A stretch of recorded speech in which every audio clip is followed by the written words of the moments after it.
Alphabeat, and you're listening to Fuse FM. Hi, I'm Susie, and I'm here with Alphabeat before their gig at Academy 2. Hi guys, how are you? We're good, thank you. Yeah. Excellent. I've heard that you've been stuck in Europe as part of this whole volcano fiasco. Yeah, actually, me and Rasmus and Anders Reinhold, we were visiting relatives in Denmark, and we had booked flights for Thursday morning, and we're going over here because we were doing Jonathan Ross, actually, and we got stuck because of the volcano. We had a flight at 11, and they closed the Danish airspace at 10, so we were stuck, and we were stuck until Sunday evening or something like that, and then we actually got on a bus which was called the Volcano Shuttle, and unfortunately we had to cancel the Norwich gig, and our agent was stuck in the USA, so everything has just been chaos, but we got here Monday and did the first gig in Leeds. That was really good. So you didn't get any special treatment for being in a band or anything? Not at all. We were like, we got in onto the bus and on Sunday, and we were like, so do we have, because we were number 29, and we asked them, have we got like a special seat somewhere or anything, and they were like, well, it's survival of the fittest. So we kind of knew where this thing was going. One of our friends from Denmark, he actually got picked up in Italy with his girlfriend by a Danish taxi driver. Yeah, and then he just had to play them a gig at the summer party. Oh really? Yeah, so it's a good way of getting out of it. Yeah, exactly. But you're here now, and you're going to be playing in Academy 2 later to support, to promote, your new album, The Beat Is. Yep. Tell us a bit about that. Already out in the shops, isn't it? It is. It is our new album, and we've released a couple of singles off it. It's very much a departure from the first album, actually, and because we wanted to do something that was a bit more like a lot more like polished and slick pop music in a way, because we're really big fans of pop music, and we sort of wanted our first album to be a lot more synthetic in a kind of way, like all the old school pop music that we like from the 80s and some of the 90s stuff as well, like Stockade and Waterman, that kind of stuff.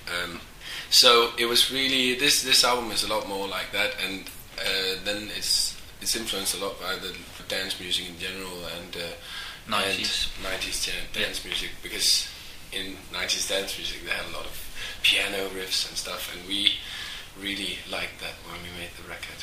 So I was going to say that it is quite different to your first album, Yeah. and especially with like synthesizers and vocal manipulation and stuff. Yeah, exactly. So did you actually like sit down and think, we're going to change it specifically this way, or was it gradual? I think it was very gradual, actually, because when we started touring over here, we sort of just changed the songs a lot when we played them live, and made them a lot more electronical in the sound of it, and I think it was like just a thing that gradually just started, that everyone got more and more into stuff that was a bit more fall to the floor.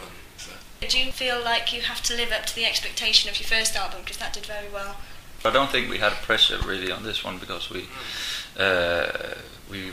recorded everything ourselves and produced everything ourselves, and so in that way it was actually very relaxed, the whole writing session and stuff like that. So and we were on a new label as well that were really down to earth about everything, and it was just we had a lot of space to make the album, so we didn't really feel. I know that there are expectations and all that stuff, but we didn't really feel it.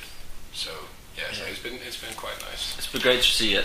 That it's been going really great in Holland, Belgium, and Denmark. We've had some massive singles in those areas, and that's just really amazing that we're doing that well again. Are there any major differences between playing in Europe and playing in Britain?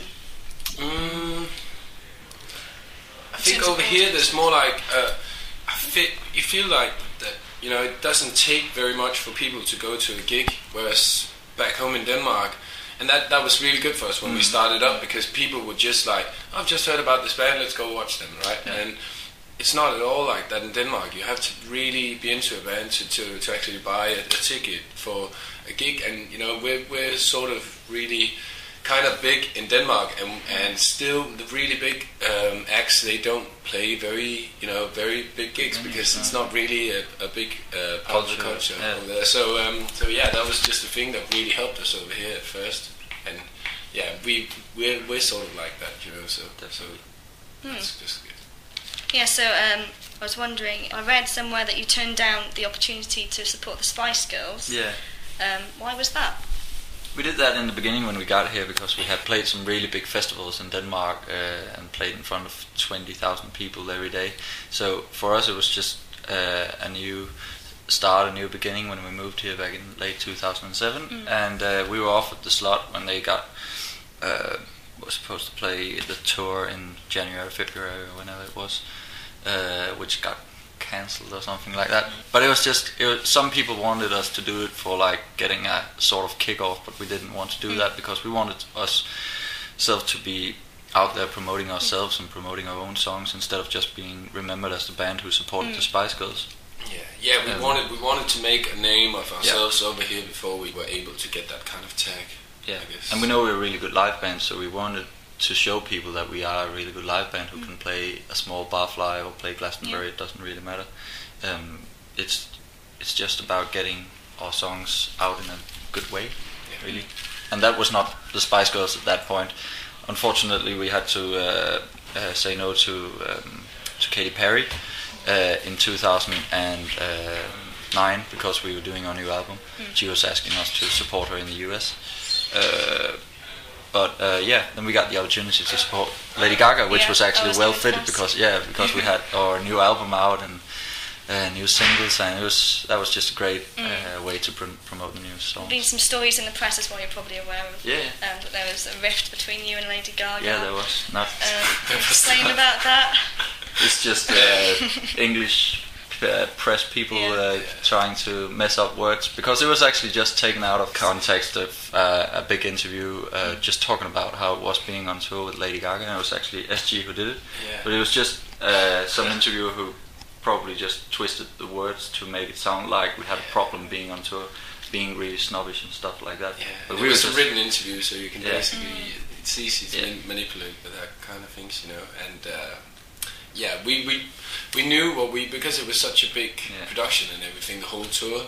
It was just the thing with about us, that we thought that we were going to hang out with her and all that stuff. That's just bull.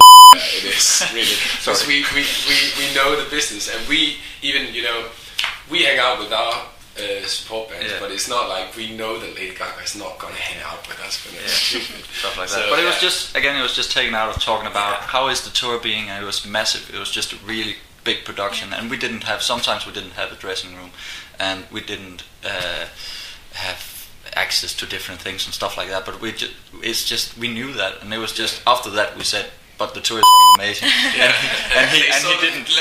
They kind of didn't write that, so it's just but yeah, we love Lady Gaga. And I've got here that you were possibly doing a collaboration with Kelly Rowland. Yeah, we talked about that at some point. Because she was. I think we played a gig actually at some iTunes thing. Coco and iTunes. Yeah, where she heard us, and apparently she stopped an interview and went up and watched us instead of our sound check, and she's just said some really nice things about us. But I think the thing with collaborating like that with us as a band for some kind of song, thinking that we are 2 lead singers and we 4 people and then another girl, and the idea has to be right to do it, and that's the difficult part. So is there anyone in particular you would like to collaborate with? At that point we really thought it was amazing to do something with Kelly Rowland. Quite different styles as well. Yeah, exactly. That's just something we like as well. So